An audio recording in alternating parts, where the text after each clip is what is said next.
Assalamualaikum warahmatullahi wabarakatuh. Perkenalkan, nama saya Firda Drianti dengan NIM 23044502008, Program Studi Bimbingan dan Konseling Kelas B Universitas Negeri Makassar. Jadi, di sini saya akan mempresentasikan tentang media dan sumber belajar. Nah, baik, di sini adapun latar belakang tentang media dan sumber belajar, yaitu yang pertama definisi, yang kedua tujuan, yang ketiga jenis media, yang keempat fungsi, yang kelima pengembangan, yang keenam integrasi teknologi, dan yang terakhir pentingnya evaluasi. Nah, adapun pengertian dari media dan sumber belajar. Media belajar adalah segala sesuatu yang digunakan untuk menyampaikan informasi, konsep, atau keterampilan kepada pembelajar, seperti buku, video, perangkat lunak, atau alat peraga. Sumber belajar adalah tempat atau asal informasi, konsep, atau keterampilan tersebut diperoleh, seperti buku teks, jurnal, situs web, atau orang yang memberikan pengetahuan. Jadi, media belajar merupakan alat atau sarana yang digunakan untuk menyampaikan informasi. Sedangkan sumber belajar adalah tempat atau asal informasi itu berasal. Yang kedua, tujuan.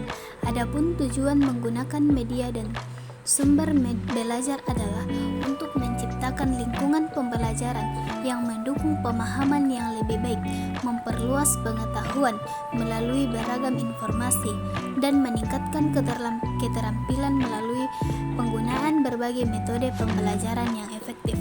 Dengan kata ini, media dan sumber belajar berperan sebagai alat untuk memfasilitasi proses pembelajaran yang berpusat pada siswa dan memungkinkan mereka untuk mencapai potensi pembelajaran mereka secara maksimal. Nah, adapun yang ketiga yaitu jenis media. Di sini ada beberapa jenis media. Yang pertama, media visual.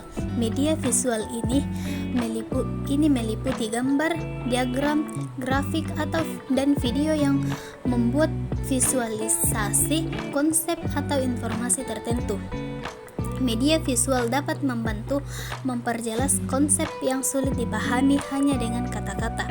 Yang kedua, media audio.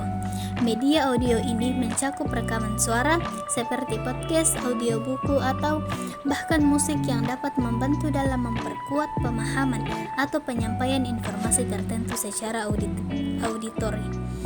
Yang ketiga, media cetak.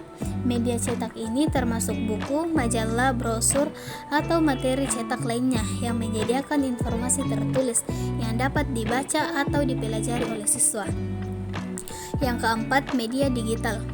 Media digital ini meliputi aplikasi, website, perangkat lunak pembelajaran, dan platform e-learning yang memanfaatkan teknologi digital untuk menyampaikan konten pembelajaran. Media digital seringkali menawarkan interaktivitas yang dapat meningkatkan keterlibatan siswa. Yang kelima, pemilihan jenis media. Pembelajaran tergantung pada konteks pembelajaran, materi yang disampaikan, dan preferensi siswa atau peserta didik. Kombinasi beberapa jenis media juga dapat meningkatkan efektivitas pembelajaran. Nah, adapun yang keempat yaitu fungsi media. Fungsi media dan sumber belajar sangat penting dalam konteks pendidikan. Mereka tidak hanya membantu memperjelas konsep dengan memberikan ilustrasi visual atau audio, tetapi juga dapat meningkatkan motivasi dan keterlibatan peserta didik dalam proses pembelajaran. Melalui menggunakan media dan sumber belajar yang tepat, pembelajaran dapat menjadi lebih menarik dan efektif bagi peserta didik. Nah, adapun yang kelima yaitu pengembangan media. Pengembangan media dan sumber belajar melibatkan serangkaian langkah yang dirancang untuk menciptakan materi pembelajaran yang efektif. Ini melibatkan proses perancangan yang cermat untuk memastikan bahwa media dan sumber belajar tersebut sesuai dengan tujuan pembelajaran dan memenuhi kebutuhan peserta didik. Setelah perancangan selesai, langkah berikutnya adalah produksi, di mana materi pembelajaran sebenarnya dibuat atau diproduksi. Terakhir, evaluasi dilakukan untuk menilai efektivitas media dan sumber belajar tersebut dan membuat perbaikan jika diperlukan. Proses pengembangan ini membantu memastikan bahwa materi pembelajaran yang dihasilkan relevan, menarik, dan sesuai dengan kebutuhan pembelajaran peserta didik. Nah, adapun yang keenam yaitu integrasi teknologi. Integrasi teknologi dalam pembelajaran telah membuka peluang baru untuk menciptakan pengetahuan belajar yang lebih interaktif dan menarik.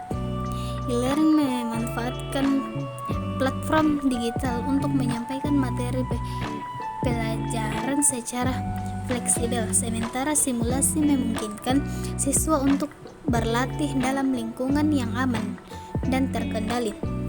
Sementara game-based learning menggabungkan unsur permainan untuk meningkatkan keterlibatan dan motivasi belajar. Kesemuanya ini mengubah cara kita mengakses, memahami, dan menerapkan pengetahuan.